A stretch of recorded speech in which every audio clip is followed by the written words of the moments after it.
Okay guys, here we are today in the F-15E. Now I know what you guys are thinking. I'm usually flying either the F-15C or the F-15EX, but I'm also part of a player versus player tournament, and right now we're gearing up for a tournament called TACT, or Tactical Air Combat Tournament. That should be coming up here in this upcoming fall. So I'm getting ready for that, and because of the fact that the tournament only allows full fidelity aircraft, I've chosen to go with as well as learn the F-15E Strike Eagle. Now with that said, we can take a look at our loadout. I've got 3 bags of gas on. The tournament only allows up to 6 Fox 3s, AIM-120s, and I can't carry the it only allows 9 up to 2 9 X-rays. At least the tournament last year did. So I'm going with 1 9 Mike and then 1 AIM-7 Mike Hotel. Let's take a quick look at the aircraft.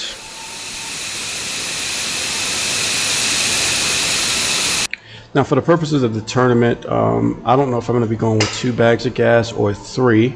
So when in doubt, and when you want to collect data, always go with the most conservative figures. So I'm going to take 3 bags of gas with the assumption, or with the knowledge that if I decide to go with 2, then the performance on the aircraft will increase. So with that said, I think it's about time we get out of here.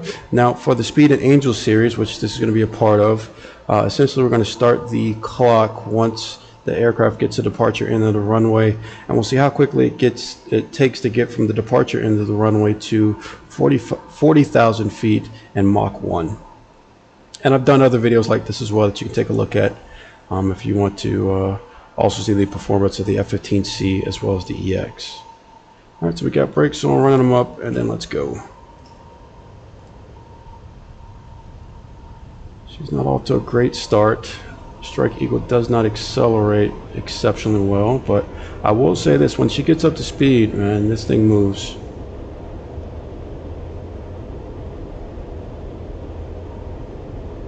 Rotate speed to be about 180. Alright, here we are. Let's start rotating. Alright, we are airborne. Gear up. Flaps up. Let's double check. Alright, gear in, flaps are up. Now, we'll say this about the Strike Eagle: she is super smooth to fly. I mean, I fly the C model, which I thought was really smooth, but I've got my hand off of the collective or the stick right now completely, and then she's flying exactly where I want her to go. So this airframe is impressive as far as its stability. What we'll do is here, when we get to Mach 0.9, we'll start coming up, and there we are. So let's start climbing.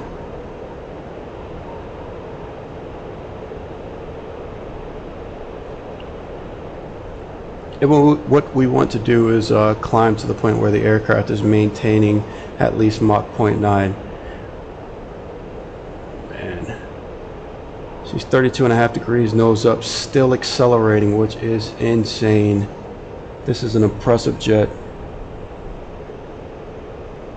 Okay, so we're starting to notice the speed coming down. So with that, I'm pushing the nose down just very slowly.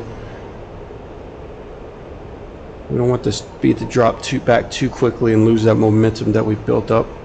We're already past 20,000 feet. I mean, that was quick. And once again, I didn't start the clock. I cannot believe this.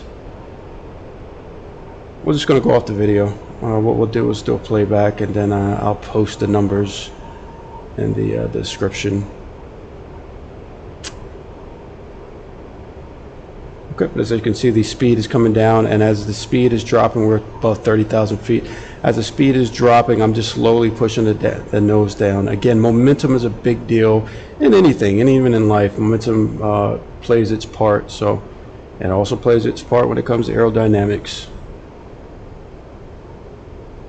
Let's do a quick look at the aircraft. Just left Nellis. Just left Nellis. I mean, she's over 35,000 feet. Let's start pushing. I mean, she's coming up on 40,000 like it's nothing.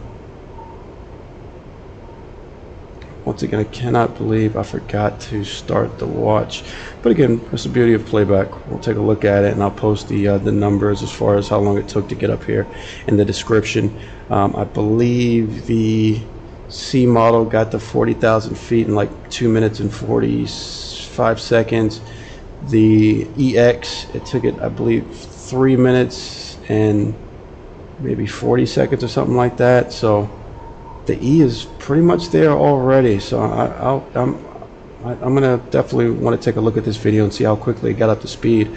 She's supersonic. Let's get the nose up a little bit just to accelerate. Come on.